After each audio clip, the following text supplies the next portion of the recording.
Okay, good morning, good afternoon, and good evening to those of you who are joining us from across the world today.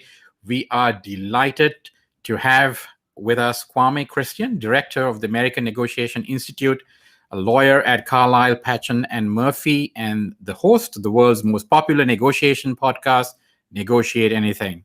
Downloaded more than 1.5 million times, Negotiate Anything has a dedicated and growing global audience, and now has listeners in 181 countries, I think. His book, Finding Confidence in Conflict, How to Negotiate Anything and Live Your Best Life, is an Amazon bestseller. Kwame is also a negotiation and conflict resolution professor at the Ohio State University's Moritz College of Law. He's also a professor in Otterbein University's MBA program. Tell me how a kid who grew up in this very diverse high school in Tiffin, Ohio, end up as a global authority on negotiation? With hard work, I would say, and consistency, really. And it's really interesting because what I've recognized now is when we think about the world and how connected we are, it's because they say there's something that I wanted and I didn't advocate for myself. And so when you shift that focus, it makes it a lot easier to determine what the right answer is in that moment. Okay. So moving from fear to regret. Exactly. What would you regret if you didn't confront, if you didn't sort of, put yourself in an uncomfortable position to get at something that you think you deserve? Karthika? Yeah. Hi, Kwame. Thanks for joining us today. So I'm actually the opposite personality of Lavi. I'm not a people pleaser at all. More like a bull in the china shop type approach, right? So how can I kind of cultivate, or people like me cultivate, a more compassionate, less kind of confrontational approach to negotiation? Well, I think what we have to do is utilize a little bit of humility and patience. And so with humility, what we're doing is recognizing that we have to recognize that we don't know all the answers. We might potentially be wrong. And I'm a competitive person. And so I always want to try to win. And so what I've learned is that if I turn it into a game for myself, then I can focus on something else. And so I say, oh, okay, I bet there's something in this conversation that I don't know. I bet I can learn something through this conversation. And so even in those situations where I'm not in people-pleasing mode and I just want to persuade, because remember, I'm a lawyer. I still represent my clients, right? And so I want to be really aggressive and represent my clients and negotiate hard. I say to myself, let's slow down, because that's not the best strategic approach. Negotiation is an information game. The more I know, the better I'm going to be during the negotiation. So I say, all right, I'm going to make my goal to follow the 70-30 rule, where I listen for 70% of the time and only speak 30% of the time. So it forces me to be more curious. It forces me to slow down. And when I slow down, it's one of those weird dichotomies where really you're slowing down to in fact go faster, because when you try to go fast and push through it and use the bull in the china shop approach, what ends up happening is that we create unnecessary resistance, because what people will do is like, wait, you're pressuring me, slow it down, and they'll slow things down and stand in your way. And so I think just slowing it down, being a little bit more humble and curious through the process would help you in your negotiations. Great advice. Okay, thanks, Kwame.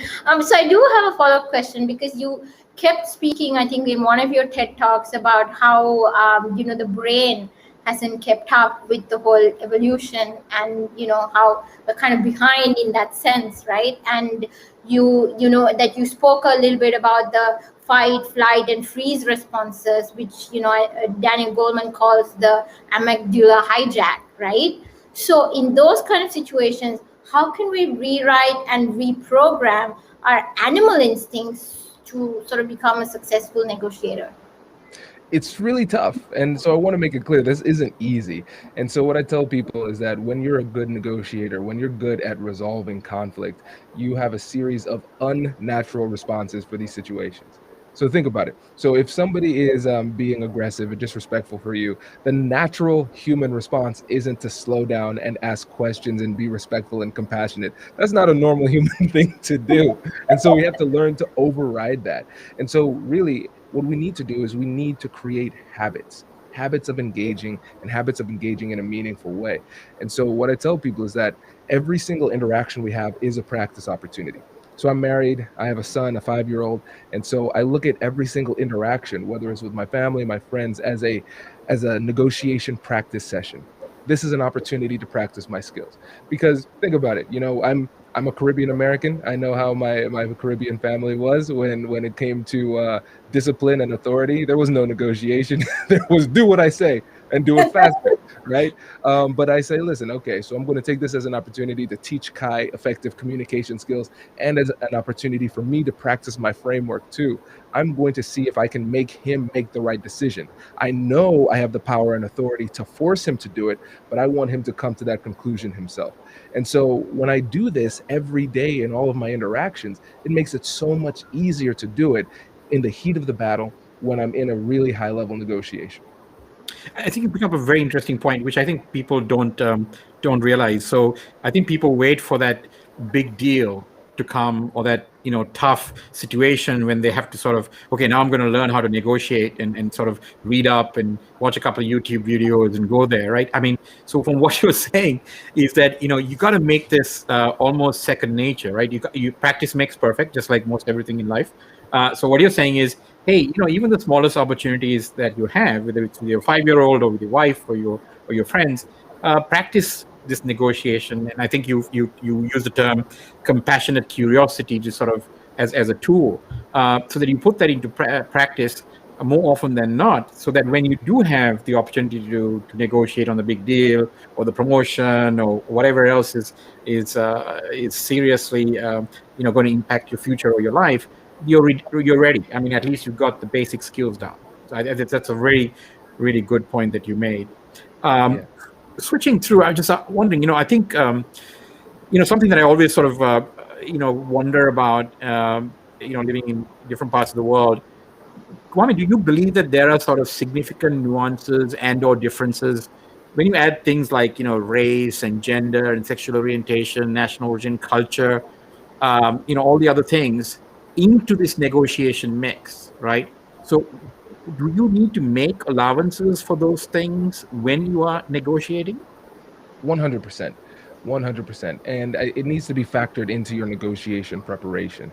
Anybody who listens to the podcast or read my book, you know that I'm all about preparation. And so I have a gift for your audience if they're interested. If they go to our website, americannegotiationinstitute.com/guide, they can get access to all of our free negotiation guides, from how to have a business negotiation and prepare strategically for that, to conflict resolution, to how to have difficult conversations about race and politics and salary negotiation. It's a ridiculous amount of free guides, because what we need to do is we need to recognize that the core psychology at play is more or less the same from different cultures and everything like that. However, the culture, the circumstances, the situations, the traditions that are at play, those are the things that are going to color the specific nuances of the interaction. And there's so many of these that it's really easy to forget. So preparing systematically is going to be very important. So what you want to do is you want to have a strategy based on curiosity, asking open-ended questions and listening effectively, but also at the same time recognizing the unique challenges, the unique barriers that are presented by the specific situation. Excellent, and thank you for that guides for our listeners. I'm sure there's a lot of interest on your conversation with us today. So I'm sure a lot of people will avail themselves of that generous offer. Karthika? Thanks, Lavi. So, Kwame, with this whole new norm of working from home, right? How has the workplace conflict resolution and negotiation changed? And what tips and techniques do you have for many of us who are sort of struggling with working from home and trying to manage our colleagues who are like in different parts of the world and in the city? Yeah, this is tough, and it's a problem that's not going to go away. I think a lot of businesses have recognized that they can still function at a decent level when people are remote. So we're going to see more and more of this going into the future. So we have to understand the challenge. The biggest challenge, just to put it simply, is context. context, right? So we don't have the body language that we would typically see, especially when somebody's in person. When we're talking about email communication, now we have even less context. We don't have tone or anything like that. And what we often find is that in the absence of context, people often assume the worst, which is really, really challenging. And so, what we have to do in these situations is think strategically. We have to ask ourselves, what is the platform that serves my interests the best in this situation? And remember, the name of the podcast is Negotiate Anything, because I think we can and should negotiate everything, right? A lot of times we don't take the time to think about the fact that the platform that we use is negotiable. It's usually the first person who says, "Oh, let's hop on a call." People are like, "I guess we're doing a call then. Let's do a Zoom call, video chat. I guess we're doing a Zoom chat." So what I would suggest that your listeners do is think strategically about the what you want to accomplish in this conversation, how emotional it is, how serious it is. Is this just a quick check-in? Then maybe a call might work. Is there a lot of emotionality? Then we want to see video so they can hear your tone and see your body language so you can communicate the right message the right way. And so I think we need to be proactive about being the person who leads the dance when it comes to determining which platform is utilized at what time. Yeah, Exactly. yeah, Actually. it's a very interesting point. I think I read recently that there's a interesting statistic that a lot of people who get on Zoom calls, most of the men turn their cameras on, and women tend not to, for whatever Mm, reason, right? So, the men don't care, I guess, they're not shaven or not dressed properly, whatever the reason is. Women tend not to turn the cameras on. And this is a fact. I think it's like a 70% difference. a lot. It's a significant number, and so I mean, you're making two very clear points. I want to make sure our listeners get. One is that a successful negotiation can't happen without very good preparation, right? I mean, you got to do your research, you could do your background. You can't just sort of come into this cold. And the second thing is, I think you highlight the value of communicating effectively. And this is where, having a camera on in a Zoom call allows people to see, communicate. You're not only communicating with your words, but your body language and your facial expressions and everything else. So, if women do tend to turn the camera off for other reasons, I mean, for whatever they are automatically putting themselves at I assume, a point where they are in less empowered to negotiate effectively, Right. because they turn the camera on. And I think Exactly. that's something that they should try to avoid doing. Yeah, Would I you think you're advise? right, and it plays a strategic role. It impedes the level of connection that you can have with the other person. And remember, when in the absence of actual hard facts and evidence, people assume the worst, and so they're going to I know, assume I that do. exactly, they're going to assume that you're disengaged, you don't care, or something, whatever bad thing is, you're losing an opportunity to control the narrative. And if you're not in control of the narrative, then somebody's going to put a narrative on you, and oftentimes it's not the best for you. So that brings to this sort of interesting thing. So as a negotiator, and you're an expert at this, um, do you need to sort of take into account the archetype of the person you're negotiating with? For example, are they sort of have they got an analyst mentality? Are they assertives? Are they accommodators? Right, things like that. And do you then have to sort of, from a communication perspective, change your style to sort of counter that or match that, or to effectively work with somebody who's got a particular archetype in play when you're negotiating with them across the table? Only if you want to be successful. Okay, so you have to. So yes, you definitely want to do this. I was doing some work with an oil company a couple days ago, and it was with their leadership team, and we put together a program called personality based persuasion, how you can start to read other people's personalities and then approach your negotiation more strategically based on the person who's on the other side. And so when you think about the psychology of personality, we don't just need to think about it from the other side. What is their personality traits? What are they like? We have to think about it from ourselves too, because we need to find ways to persuade authentically in a way that's aligned with who we are and what we believe, but slightly tailor the message based on who's on the other side. And so One of the things that we have to consider here when we think about personality is the big five personality traits. So the acronym is OCEAN. We have openness to experience, conscientiousness, extroversion, agreeableness, and neuroticism. And people are going to be either high or low on all five of those traits. And so when you start to get a better understanding of the psychology of personality, then you can see who's on the other side and then frame your message strategically based on the personality traits of the other person. Yep, really good advice. Karthika? Yeah, I think Aisha also brought up a really good point, and that was kind of my next question, right? So, comment in a life or death situation, right? When somebody is about to attack you or hurt you, do you like sort of negotiate? Do you run like hell, or do you kick them in the nuts? So I like watching mixed martial arts. I've never been in a fight in my life, but I like to see other people do it. And so people often ask fighters, "Hey, what would you do if you were in a street fight?" Because they want to know what they would do. And so, to your point, they say, "If I'm in a street fight, I am kicking them in the nuts and I'm running away. Why would I stay and fight?" Right? And so, I'm going to do what those professionals would do under that situation. Remember this: negotiation takes time, and if your safety is at risk, then you want to first get to safety.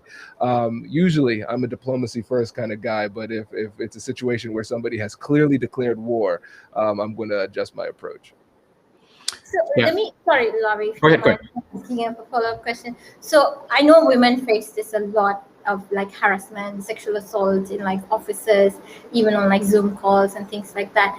In those kinds of situations, how do you kind of cultivate compassion, curiosity, or how do you kind of negotiate your way out of it in a manner that it doesn't affect your job, or like you can still get to keep your job, people don't try to get rid of you from the company, and especially if it's someone of influence, right? So how do you deal with those kind of situations? I know I faced it, and I mean, I know there are tons of other women out there who have faced this issue. Yeah, well, we have to think about this. Let's think about it from the context of a negotiation. In a negotiation, we understand there's going to be a little bit of give and take. Coming into it, after you prepare, you say, okay, I'm going to start the negotiation here. I'm willing to give a little bit here and go back and forth, etc. But in a situation of harassment, there's no negotiating that. There's no saying to the other side, well, I guess you could harass me a little bit, right? That's not a legitimate outcome, right? And so we have to make it clear that there is a line. And so what I want people to do in this type of situation, because I've had to counsel people through this, is when you're addressing the issue, you want to focus specifically on the facts and the impact. So this is what happened. And you want to try to strip all commentary from it and then say it had this impact on me and what needs to change, right? Because it's not a back and forth where we're going to try to negotiate how you feel about this situation. How you feel is how you felt. That's it. And now it's their responsibility to adjust. And then before you have that conversation, if you're talking to the person directly, you have to understand what your alternative is. If behavior doesn't change, what's the next step? It's an if-then proposition, not a threat. It's a warning, right? And the difference is pretty significant, because with a warning, you say, this is what I am going to do to you. With a threat, you say, this is what I am going to do to you. With a warning, you're saying, this is what happens if you continue on this path. And so it's not as aggressive. You're giving them a choice, so they feel as though you're not leveraging them, right? But you're still making it abundantly clear where the line in the sand is drawn. And when it comes to harassment or abuse or anything like that, it is your responsibility to draw that line. And it's only you that can determine the appropriate place for that line. Well said. I mean, I think that your background as a lawyer really helps that answer as well, right? So, well put. So, I have a sort of a interesting question, and it's a lot to do with sort of the what we've seen in the U.S. since the election, or slightly before that, even, right? So, when how can you actually sort of negotiate when the other side is having a whole different sort of set of facts and almost live in a different reality, right? I mean, is that even possible? So, I mean, this is sort of a larger extensional question from the US standpoint, right? Can you negotiate with people, for example, who think, the election was won by somebody else, or who think, these conspiracy theorists and all that? I mean, because it doesn't seem like that side is grounded in any kind of reality. So how do you sort of make that bridge, or can you make that bridge can you even negotiate with people who are on another planet altogether in terms of facts? It's tough. You can, but it's difficult. And I think it really depends on what your goal is in the situation. A lot of times when we're talking about politics, people go in emotionally, but they don't think strategically about what it is that they hope to accomplish out of the conversation, right? In a majority of these situations, we just want to be heard, and the other person wants the same. And so Right. if you can create an atmosphere of mutual respect where you can just listen, summarize, reflect your understanding, and go back and forth, then that's definitely doable. That's definitely doable. Now, if you're trying to have a more persuasive conversation where you say, this person is currently right here, this is their stance, I want to move them over here, it's still doable, but it'll take time. And we have to recognize what we're fighting against. There's this myth of rationality in difficult conversations and negotiations. If you're basing your entire persuasive argument on facts, data, logic, science, that alone, that's not good enough. That won't get it done because we're not rational beings. We are emotional beings that happen to occasionally act rational at times, right? And so we have to recognize what the barrier is. The barrier is going to be emotional.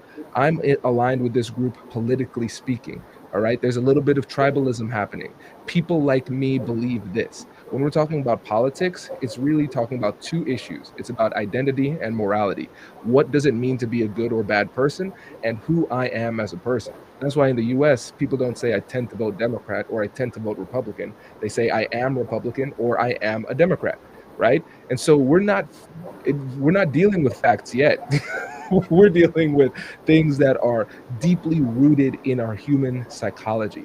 And so at the beginning of the conversation, what you have to do is you have to recognize that they're going to be threatened. Their identity of who they are is going to feel threatened, and their identity of what it means to be a good person is going to be threatened.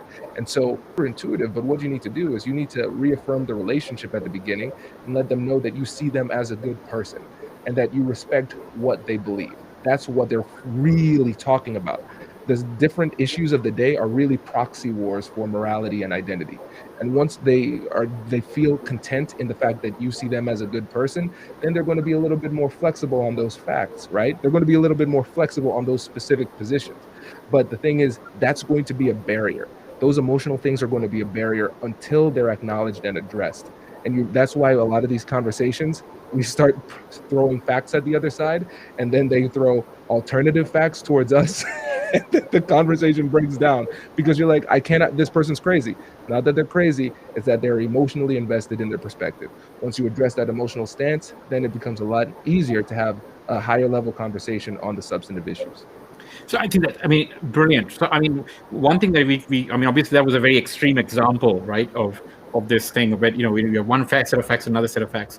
But in day-to-day negotiations that people do, it's this concept that you brought out, this myth of rationality, that does exist, right? So what you're saying first is to build rapport. I mean, connect emotionally before any negotiations, before you start bringing out, here's the benefits of my thing and the prices that I want, and now you share what you want, and we sort of come to an agreement, right? That's not what you're talking about. What you're talking about is essentially build the connection at an emotional level, see them as sort of emotional beings before sort of, trying to argue or negotiate on the facts basis. Am I reading that correctly? Exactly. Okay. We have to recognize which battle we're fighting at what time. And one of the biggest challenges that we have in negotiation and persuasion is that we try to persuade too soon. We don't know enough about the situation. We don't know enough about the person. And we haven't addressed the emotional issues before we've gotten to the substantive issues. So it's not that we don't talk about facts, data, logic, and science. It's not that we don't talk about those. Those are very important. We just need to make sure that we're talking about those things at the right time. So, and if I'm also understanding it correctly, Kwame, just correct me if I'm wrong, it's also important to establish that regardless of our opposing views, we still consider the other person to be a good person, that we don't think that they're morally wrong somehow. Right. I think here's the thing. I give people the benefit of the doubt. I don't think most people wake up and say, you know what, I'm excited to be evil today. I think a lot of times they wake up and they say, this is how I see the world. And because I see the world this way, it's going to dictate these actions. Beliefs are powerful. Beliefs are powerful because we might say that beliefs exist only in somebody's mind, right? But that's not necessarily true. because it's our beliefs that dictate our subsequent actions, right? And so I believe that most people, based on their beliefs, think that they're doing the right thing for themselves and for society. I genuinely believe that. Now, if we adjust that belief, then they can adjust their behavior.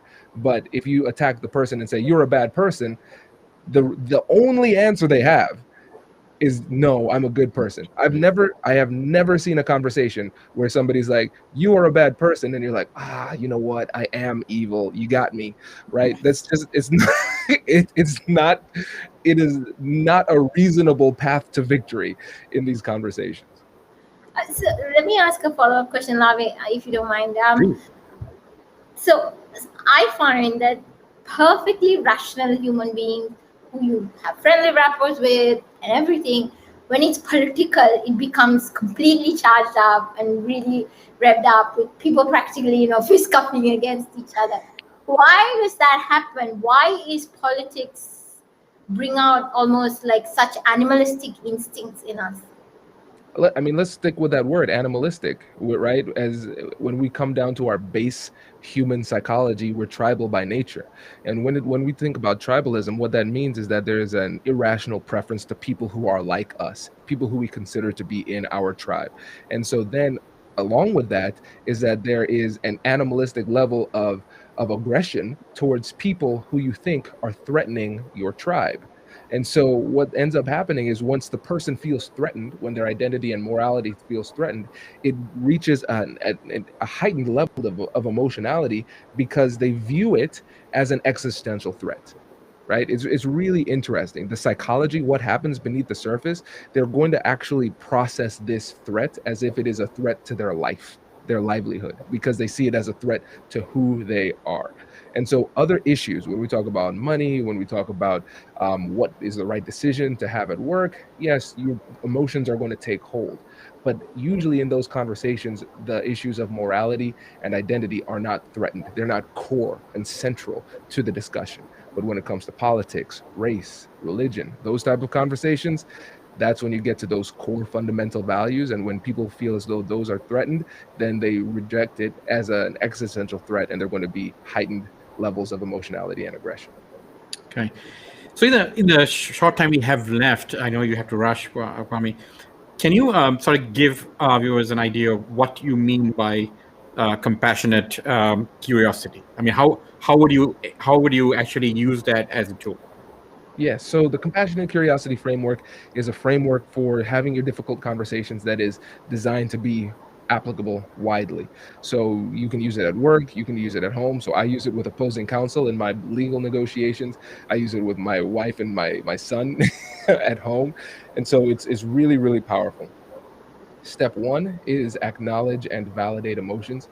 Step two is get curious with compassion. And then step three is joint problem solving. And so what it does is that it helps you address the emotional component of the conversation first by acknowledging and validating the emotion. So you're saying, it sounds like you're feeling a little bit frustrated, or it seems like this is really important to you. Just sticking to that framework of it sounds like, or it seems like, and then just saying it makes sense. After they explain themselves, it makes sense that you feel this way. You're giving them an opportunity to decompress. And usually if you do this cycle for a little bit of time during the conversation, depending on the level of emotionality. Hello? Did we lose Kwame there? Yeah, no, he's back. No, he's back. Go ahead. Depending on the. I So- think he's here. Yeah. Yeah, great. Fine. Now we can hear you? Yeah. Okay. All right. So what you do is you acknowledge and validate those emotions. So you let them know that, hey, I see you. It sounds like you're feeling frustrated. It seems like this had an impact on you, right? And then you do that until the person starts to calm down. Then you get curious with compassion, asking open-ended questions with a compassionate tone to make sure that they don't see you as a threat, and then get emotional again. So then you're gathering that information so you can get a better understanding of them. So this is the empathy part of it. And then joint problem solving, what you're doing is you're inviting them into the problem solving process. Win-win negotiations, trading proposals, trying to figure out what makes it work. Yeah. So this whole concept of zero sum, one person winning and the other person losing, that's not a negotiation tactic that you advocate. I think a lot of people have moved past that sort of old school game theory sort of thinking where there has to be one winner, right? So Yeah. the right way to negotiate is to create a mutual win-win. Because I'm assuming that once you negotiate, you have to sort of keep doing something together with that person. You're not walking away. Exactly. And that's the thing. In the vast majority of situations, this is going to be the case. There are going to be some true zero-sum games where, let's say, it's like haggling for a used car, Right. right? Right. Okay. That's zero-sum. I'm not going to, hang out with the person who sold me my car. Right. But in the vast majority of these other interactions, you're right. It's win-win. We have to consider the relationship going forward, because if I just dominate people in my deals, there's this psychological concept, maybe you've heard of it, called revenge. they're gonna come back for me. I can't risk that. Just True. one last question, comment before we let you go. So are these negotiation tactics gender neutral? Do they apply to women and men equally? And sort of how can women assert themselves and hold their general ground in negotiations without being seen or labeled as being pushy, aggressive, especially when dealing with men who consider themselves to be superior and kind of need to be in charge all the time? So that's the last question. You're giving me like this much time, man. Okay, so let's start off with this. I want to give people a resource. We have a second podcast with the American Negotiation Institute called Ask with Confidence, and so it's all about women in negotiation. Really, really great show, and they explore that deeply on it. Our chief operating officer, Catherine Kanapke, hosts that show. And so some of the things we have to recognize first is the reality that bias is real. The reality that if a man says something one way, can be labeled as a good leader. And then a woman says something the exact same way, and she could be labeled as something negative, right? And so we have to recognize that. When I look at some of the researchers who have dug deeply into this issue and figured out what can be done and what should be done, I think first of Linda Babcock and Sarah Lashver. They're the authors of the book Women Don't Ask and Ask for It. Two really great books that explore the topic of gender dynamics in negotiation. And what they found is that when it comes to women advocating for themselves in negotiations, they're often penalized inappropriately for their assertiveness. But at the same time, the challenge is the only way you can be successful in your negotiations is if you are, in fact, assertive. And so what they said is that in their experiments, they found that if women still stay assertive, but frame their request in a more collaborative way, it's received a lot better, right? And so it's not like I'm asking for this salary increase and this title change for me. It's that I'm asking for this salary change and title title change and salary increase because this is what's best for the company, and here's why. We have these holes in our operations. I've identified those holes, and I'm the best person to do it, and I'll be able to lead the team in a way that promotes the company. This is the best thing for us, right? And it's a slight semantic shift, but it allows you to still assert yourself and advocate for yourself, but you start to avoid that social penalty by framing it in a more collaborative way. Very, very good advice. Thank you, Kwame. I know that inclement weather shortened our conversation with you today because of the snowstorm, but we are glad and happy that you made it. Thank you so much for sharing all your invaluable sort of resources for our listeners as well.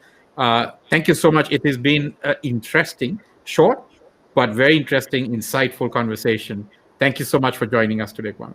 Thank you, my Thank friends. you. Stay Appreciate warm. it. So much. I'll try my best. You too. Take care. Bye.